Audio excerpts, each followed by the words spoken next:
Welcome to Cage Minds Uncensored. I'm your host, Micah Frankel. A big shout out, as always, to Mac10, Edwin Ruiz, a great supporter of combat sports everywhere. He's not joining me this week, but what's up, Salamora? Thank you always. And Damage Control Mouth Guards, pretty cool dudes, allowing me to record an interview with Brian Linares earlier this week. Big shout out to Damage Control letting me use their studio. If I haven't told you guys before, check out ProView Sports, ProView Networks, locally Comcast or on YouTube. And you can also see Red Menace TV. Now, I don't know how much my audience, you guys, care about just the New Mexico college football scene and a little bit of other college athletics, but you can get all that on Red Menace TV, plus your Cage Mind segment where you don't know who will drop by this week. Matthew Diamond Boy Griego a couple weeks ago, local boxer. Jose Osorio had a whole cast of characters before there from the Jackson Wink Academy. So Red Menace TV on ProView Sports. I always forget to mention it. Check that out. As long as I'm mentioning things right now because I'm rambling, don't forget to follow Caged Minds Combat Sports News on Facebook. Go hit the like button. And then CageMinds.com is where you're finding us, unless you're finding us on SoundCloud, which I thank you there for tuning in to Cage Minds Uncensored. Also hit me up on Twitter and Instagram. That is Cage Minds MMA. This week, I could tell you guys from last week, for this week's show, we're talking about last week's action, Lion Fights 38 on Access TV Friday night. I'm talking about you had head kick, spinning elbow, liver shots, violent knockouts. Check out those highlights from Access TV, Lions Fights 38. If you haven't before, but you're a combat sports fan, check out Muay Thai. Watch some Muay Thai. The art of 8 limbs on display. You get the kicks, the knees, the elbows, the punches. I find it fascinating, even though MMA is still my number one. Now, also this week, you had more striking, as you had on UFC Fight Pass and ESPN3, which then proceeded the next day being shown on ESPN2 was the main card. We're talking about Glory Kickboxing. Glory was in Amsterdam, and I thought it was a fun card. You saw destruction like we've never seen before in a 4-man tournament. Light heavyweights, Michael Dunn, 2 first-round knockouts, left hooks. Dude wins the light heavyweight tournament in a combined 48 seconds. We're talking about a 36-second knockout and a 12-second knockout. Man on a mission in impressive fashion. You also had Jason Wilness get taken out by Islav Belgari. So we have a contender in the middleweight division. New contender there, Bulgari Yusuf. The vicious body kick, a spectacular finish on the Fight Pass prelims. Or, well, the Super Fight Series on UFC Fight Pass. Let me correct myself there. Then you had the main card and the main event, the featherweight title on the line, as Sergey Adamchuk looked to regain the title by dethroning Roman Van Roosmalen. Van Roosmalen, his pressure, his combinations, his relentless attack through 4 rounds. He edged out each round. It's the pressure, it's the volume, it's chasing his opponent down into corners. Adamchuk would find his offensive ability and would find his punching game and would start to tune up Van Roosmalen in the 5th round, causing damage around the left eye. If Adamchuk could have turned it on, been more offensive earlier, the 4-1 underdog might have pulled off the upset. But across the board, the judges unanimously saw that Roman Van Roosmalen retains. And for all purposes right now, he's the most dominant featherweight that we've seen in Glory history. I thought it was a fun night of fights from Glory. Also had a couple other head kick knockouts. Glory Kickboxing, Lion Fights Muay Thai. Check out these other combat sports if you're an MMA boxing fan. They are highly entertaining. Following Glory 45 I drove up to the Buffalo Thunder Resort and Casino. Mayweather Money Fight Team member Kevin Johnson started off the night for Countries Collide, a co-promotion event by Sampson and Holmes Boxing, taking out Champrito in under 2 minutes, getting a stoppage in the first round, just bludgeoning his opponent. Derek Rage Pettis in the third round gets a TKO, doctor stoppage, George Roybal. Pettis, congratulations, his first win inside the boxing ring. A hard-nosed fighter, whether it's in the ring or in the cage. Congratulations to him. We saw Aaron Martinez get back in the win column with a TKO of Richard Reyes, strategic punching from the Pueblo native. You had Leanne Martinez defeating Brittany Horton. Big, powerful right-hand bombs with a left body shot. The ref calling the fight off as Horton could not answer the 10 count in the first round. Jose Osorio, the underdog, but the hometown local, pulls off the split decision upset over Ramon Reynoso. Reynoso scored a knockdown with his left hand in the first round of Osorio, but Osorio's right uppercut was money for the rest of the night. He applied more of the pressure as the fight wore on. The more heavily muscled Reynoso was telegraphing his shots more and more. I was kind of surprised it was a split. I thought it was unanimous. But Jose Osorio gets the win. A big congratulations to him. Biggest win of his career. Upsetting a guy that was 20-1. Huge win for Osorio. You had a WBC Latino title fight where Juan Jose Velasco got a stoppage in the 9th round of 10 of Juan Garcia Mendez. Mendez took a beating to the body, was really vulnerable to the left hook. Velasco, 17-0, a very entertaining and interesting prospect in the 140-pound division representing Argentina. Bryant McLean, following the TV portion that was seen on DirecTV 469, fights Jordan Gregory. Jordan Gregory, all credit to the world, took this fight, this rematch now as it turned out to be, on 24 hours notice, less than replacing Ambricio Batista.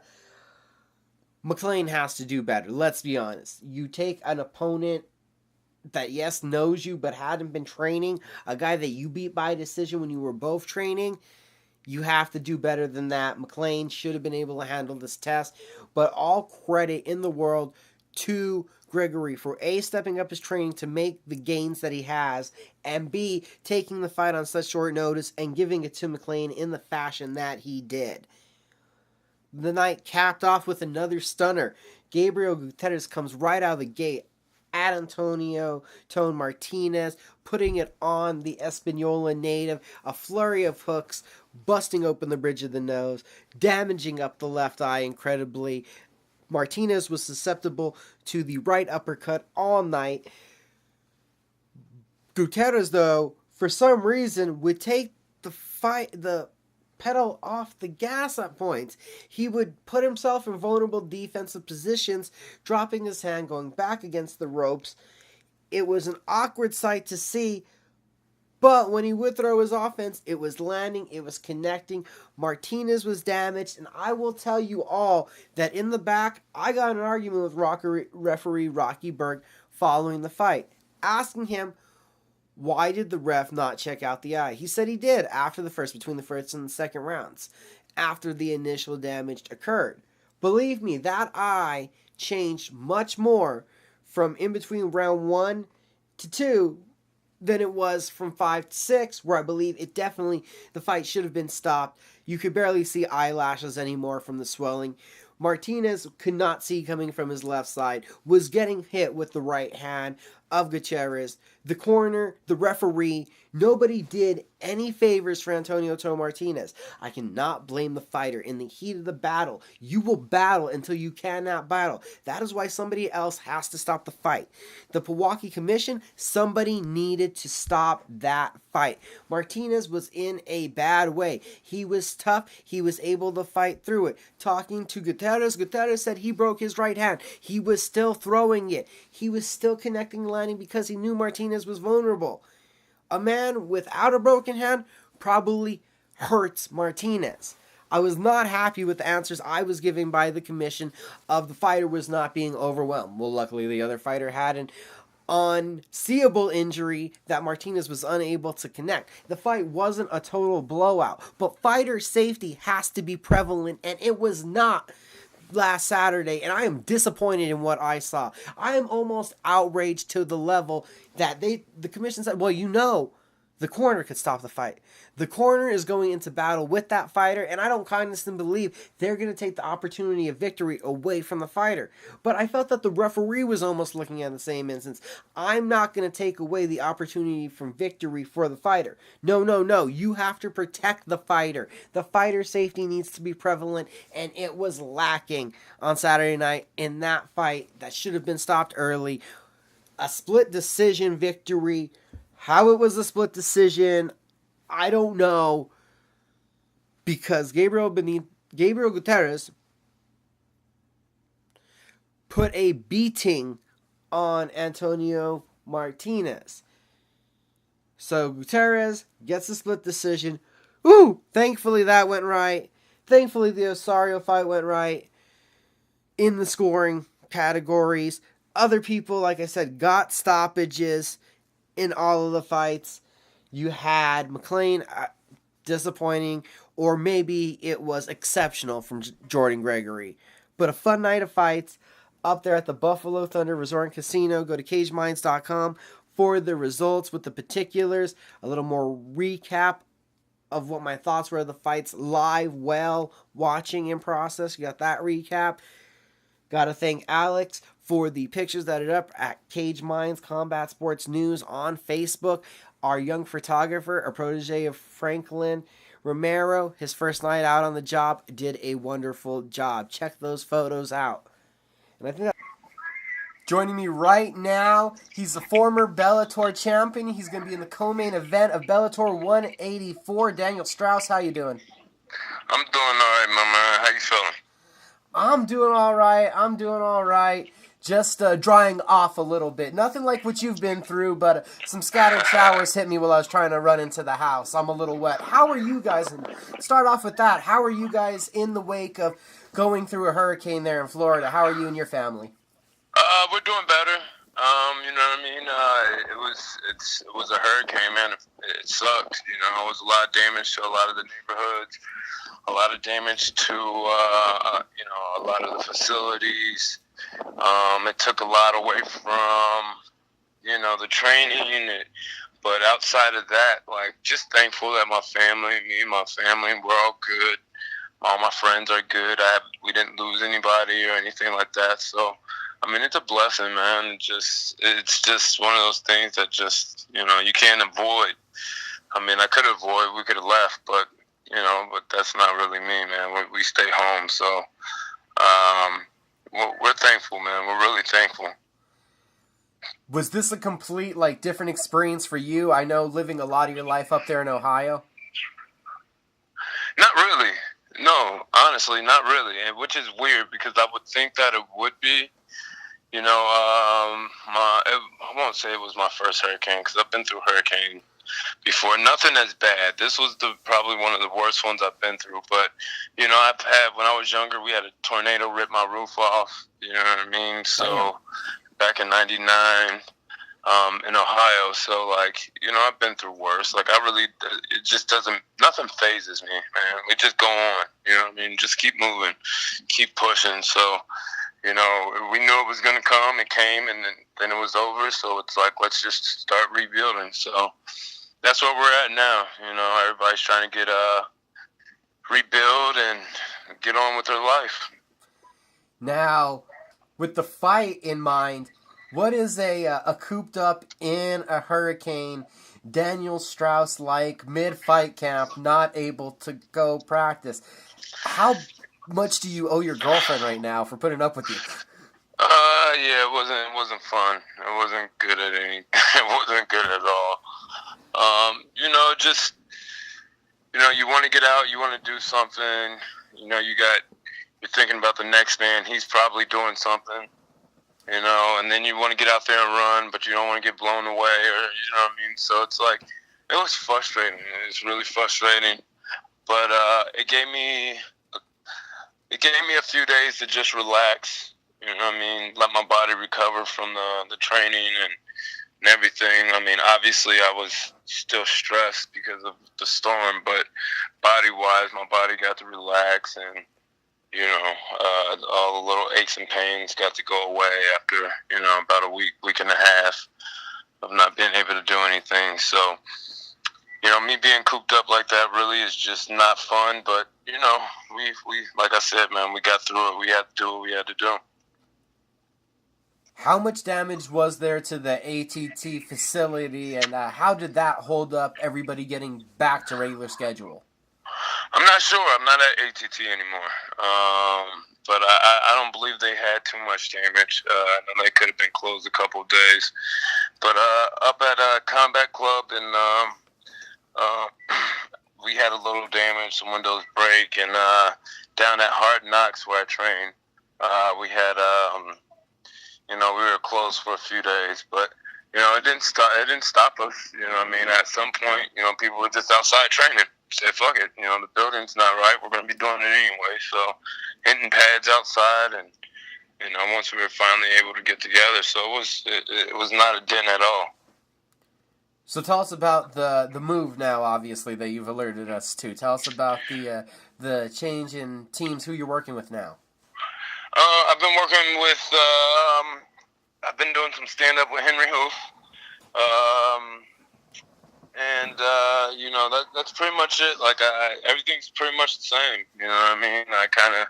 I decided to just not that I wanted to make a move from team. It's just I wanted something different. You know what I mean? I needed a new look, and I sought out one of my coaches from ATT Comedy was at a point in his career where he needed to do something different too as well. So. I kind of just followed his lead, and where he went, I went. So, I'm liking the move. I'm liking the guys I'm working with. I'm getting some new looks. I'm getting some new advice in my ear and shit like that. So, it's been a good move for me, man. It's been nothing but positive. It's been nothing but nothing but learning experiences. So. I'm looking forward to getting to this fucking fight because, especially I won't say a new me, but let's just say, Henry's adding some things to my tools, and it's going to make for a good fight. Talking about the fight, going to be opposing Emmanuel Sanchez. He's a volume guy. He's a guy that I believe gets stronger as the fight goes on. What are your thoughts on the opponent? I like it. I love the fight. I mean, he's a game opponent. He has a style similar to mine. He's a gamer. You know what I mean? He wants to come out there and bang, and that's exactly what I want. I want somebody that wants to fight. That way, when I put him down, everyone can enjoy the show like I'm enjoying it inside. So. Emmanuel Sanchez brings a lot of good tools to the table. He's young, athletic, hungry. I know a lot of people see me as that guy that's been there already, and I'm the vet and all that shit. And, but they fail to realize I got in this sport late. So, I just happened to be in a circumstance where I got a little bit of notoriety before some of these guys. So, I mean, really all I'm doing is just fighting. I'm going back to the drawing board. You know what I mean? This is literally the beginning of like me fighting in Bellator all over again. So I'm excited. You know what I mean?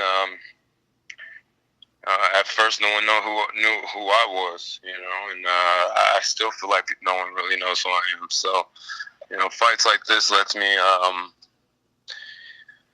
show everyone who I am and show all my skills and show what I'm really capable of doing. Coming off of the last fight, what did you think you needed to add? Not what you were missing, but what did you need to add? I didn't, you know what? It wasn't really what I needed to add. It was just more about my mental, being able to control, mentally control my feelings and mentally control, my attitude and how I feel about the fight and going into the fight, My last fight with Pitbull, he was everything I wasn't. He was calm. He had a game plan. Me personally, I just came to fight. I didn't give a fuck what we were doing. I've been out for over a year and a half. So, it just allowed me to just, really rethink what I was doing, be a little bit smarter about what I'm doing. Is it also nice to you're having your second fight this year? It is. It really is, man. Like, I need it. You know what I mean? It keeps me busy. It keeps my mind at ease, and hopefully if they allow, I'm hoping I can get one more before the year's up. Everyone knows that I like to fight a lot, and 2 fights in a year isn't a lot. And it's not shit, and it's not making you shit. You know what I mean? I got a family to feed, and not only that, like I got a lot of adrenaline and anger to get out. So, keep me in that cage, man. Keep me somewhere where I can entertain people. People love to see me fight. Whether they know my name or not, people love to watch me fight. So, I'm hoping I can get through with this fight real quick, and then, maybe hopefully get in there, December or whenever. You said it right there, some anger to get out. Is it been the setbacks that have built into that? Personal anger, I guess. I guess you could say it's the setbacks. It's everything, man. It's the issues at home, the issues I put on myself, the stress that I put on myself, the frustration of things not going my way, or the frustration of not performing the way that I know I should perform, or not performing the way that I know how to perform. So I wouldn't really call it anger, but it's more tilted towards anger. It's the best way for everyone else to understand. So I just got a lot of pent up frustration that I really would like to release and take it to somebody. Do you feel that you found that formula to get in a happy medium to be able to go out there and perform in that calm, methodical, assassin way you probably want to, but still get that aggressive feeling out that you need to release? Yeah, for sure. That's what we've been working on. Making sure that I'm, calm, cool, and collected, but pushing forward, doing what I have to do. Fighting my style, fighting aggressively without being, mentally aggressive. Not without being like overly aggressive, should I say? Because I want to go for that finish. I'm going for that finish. I'm definitely going to try to finish him, and it's like that's what I want to do. So I'm not going to go in there stupidly and just walk forward and try to, beat him up and all that other good shit without thinking about it first. So it's just putting plans on the paper and then watching it go through. That's all I'm doing. What else has been going on with you on the mental side? If people follow you on Instagram, a lot of your photos come with these amazing quotes. So there's a lot of deep thought been going on lately, it seems like. Yeah, there's a lot of thought. It isn't new for me. I've been a guy that's always been in my head. Anybody that really knows me can tell you that I'm a guy that thinks a lot. I'm a guy that really maybe borderline not borderline, probably do have a whole lot of mental issues, but this is me, man. So it's just what it is. It's just trying to mentally just get in the right place, feel the right things. A lot of the quotes that you might see, they pertain to me in some way. There's one that was actually put up today. And, I didn't think of it. I didn't, look for it or anything. But,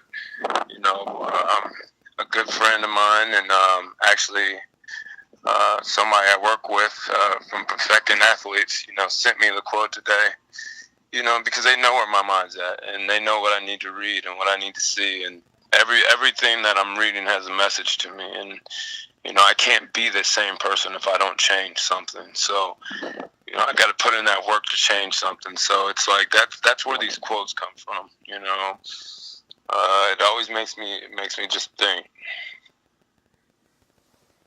Has this camp, with some of those thoughts, has it been a different mental camp this time around than what it was after the layoff and coming into the final fight with Pitbull, or that fourth fight with Pitbull? Yeah. I mean, I'm approaching training differently. I'm approaching fights differently. You know what I mean? When I step in the cage, you'll see it. Everything's just different. It's helped me really, like I said, control how I'm fighting, control how I'm thinking, and not just start getting out there and, winging hard like me and Corrales. if you remember that fight, like in one round, we're just swinging at each other, and like as fun as that is, as exciting as that is, I think I could have picked better shots, and I think I could have, finished them easier. So mentally, like, that's what I've been trying to get out of, this training, is getting the same results a different way. You know what I mean? Get the same results, but smarter. Believe 32 fights into your pro career, and I also got a sense earlier you feel like you're just at the tip of the iceberg, almost. Yeah, I'm not even there yet, bro. You know what I mean? Like, I'm not even nowhere near close to done. I'm not nowhere close to, when you started this interview, I was going to correct you, because it's not the former champ, you know what I mean? I'm the future champ. I'm about to finish what I started. I'm about to get my fucking belt back, and that's what I'm going to do. Bellator's been adding talent in your division, stacking up featherweight. Does that help light that fire even bigger, seeing that they're adding more guys, they're trying to bring the level of competition up all around? Definitely. There's some young, hungry guys, and, you don't know where the fuck they came from. Those guys are hungry, so it's like, I remember when I first came to Bellator, and it's like I had my eyes on certain guys, and I just knew I could beat them and shit like that. So that's the excitement that it brings. I know some of these guys have seen me fight before, and obviously I don't know who they are or whatever. So it's like, it just lets me be me again, not have to worry about who I'm fighting or look them up or anything like that. Like, this new talent that they're bringing in, they're, again, like I said, they're great fucking talent, but that just lets me be able to show who I am. Showcase my skills. Daniel Straus, do you have a message for the fans, bro? Yeah. Fans, as soon as I get done eating this cheesesteak, you're going to see me whoop somebody's ass next week. It's going to be good. Like this cheesesteak. You're going to want to watch. Spike TV, Bellator 184. Thank you for the time, Daniel. Yo, thank you, brother.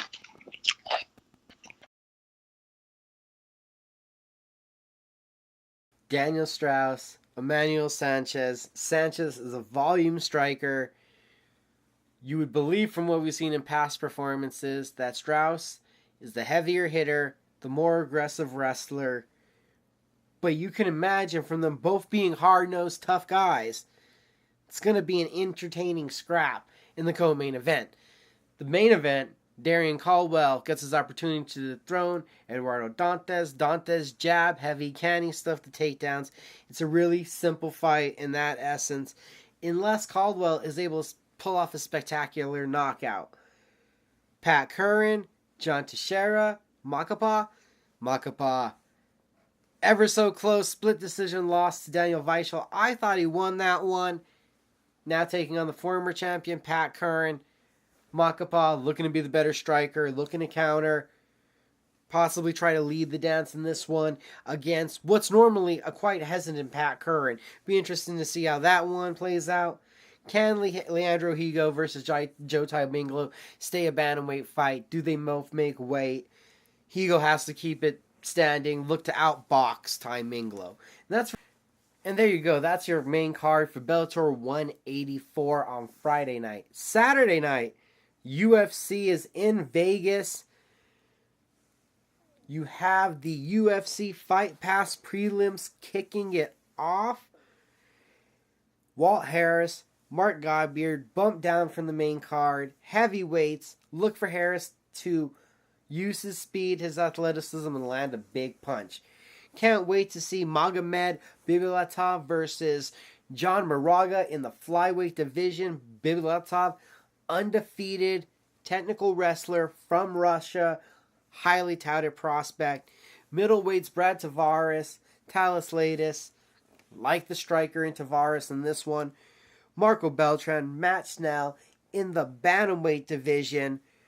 Beltran, can he right what's been a losing streak? Same thing for Snell. Something's got to give.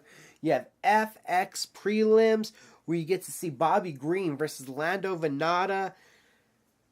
Lando, come on. Let's see him get back on track. Got an interview with him at Cage Minds MMA show on YouTube. Talked about wanting to get back to being a mixed martial artist. Got too in love with his striking. Wonder if we see some takedowns. Maybe we see a knockout. Both of them, though, hit like a ton of bricks. Nick Lentz, Will Brooks, who can outgrind who in the lightweight division. Brooks has failed to match the hype that he had coming in from Bellator as the former champion. Nick Lentz has looked pretty good recently. His striking has started to come around. Still a grinder as the Carney, but he is now a versatile threat that isn't just a walkover on the feet. Cody Stamann is going to look to take down Tom Duquesnoy. I'm sure that Stamann's going to want to grapple with the wrestler. Can Duquesnoy get the separation, land some hard strikes? You go to the main card, and you have Evan Dunham, Beneil Dariush. Let me repeat that. Evan Dunham, Beneil Dariush kicks off the pay-per-view main card. A fun fight in the lightweight division. Both guys can strike. Both guys can grapple. Both guys are hard-nosed. Little more high-level experience from Dunham. You like Dariush, though. All the training he's done with Rafael dos Anjos, who you've seen how great he's looking now in the welterweight division. Derek Lewis versus Fabricio Verdum. Verdum is mad. Verdum is kind of a bigot. Lewis is mad about missing a McRib. Says he's moving much lighter, though, and much better. Only time will tell. Both guys hit like a ton of bricks. I kind of like Derek Lewis in this fight if he doesn't gas out, if he really has that cardio issue answered, but I don't know if he'll ever have that issue answered. Co-main event, Ray Borg, the Taz Mexican Devil. He's challenging Demetrius Mighty Mouse Johnson. Borg is the younger guy. Who knows how he can grow? Mighty Mouse is solid everywhere. Will we see? Will we hear more illness issues? I know people have questions about Ray Borg, but he will answer them. I believe he makes weight. Everything is fine. And you're going to see a heck of a fight Saturday night. I know smart money, if you're a gambler, says to go with Johnson. But Ray Borg, a scrambler, and a more power than you would believe from a 125-pounder if he catches clean. There's a point where it's become that Kevin Lee, the 7th ranked lightweight, who's on a 5-fight win streak, taking on the number 2 ranked contender, Tony Ferguson, in the main event for the interim 55 title. This fight stays as the main event because it had already been promoted as the main event. Lee, who's now living out in Vegas, the Motown Phenom, who had moved from Detroit to Las Vegas. You have Tony Ferguson, who's been training in Big Bear in California, 9-fight win streak. At some point through the hype, Lee has become the favorite. He's deadly on the back. Both guys have holes in their striking. But if Lee gets sloppy, you like Ferguson to be able to cinch in one of his signature front chokes. The UFC 155-pound lightweight division gains an interim champion. And of course, Conor McGregor has still not defended a fight. Has still not defended a title in a fight ever. And it feels like, from if the talk is real that it's going to be Kevin Lee cashing in on the golden opportunity. Can he be that interim title holder? Can he be the mouth that triggers Conor McGregor to want to get back into MMA? Or are we just doomed to see the negotiations continue as it could be McGregor-Diaz 3, which at this moment I'm not really too interested in. I'd still, again, be much more interested in McGregor coming back to defend the title. Lee is the emotional favorite right now coming into this fight. He's the younger guy, and momentum, that wave. Can the skills, can the position that Tony Ferguson has put himself in, can he really withstand this wave? It'll be an interesting question to answer on Saturday night. I'm definitely going to be tuning in. Got Bellator on Friday, UFC on Saturday, a big weekend of fights. Again, a shout out to Mac 10. This week we did a quick show. Thank you for joining me. This has been Caged Minds Uncensored.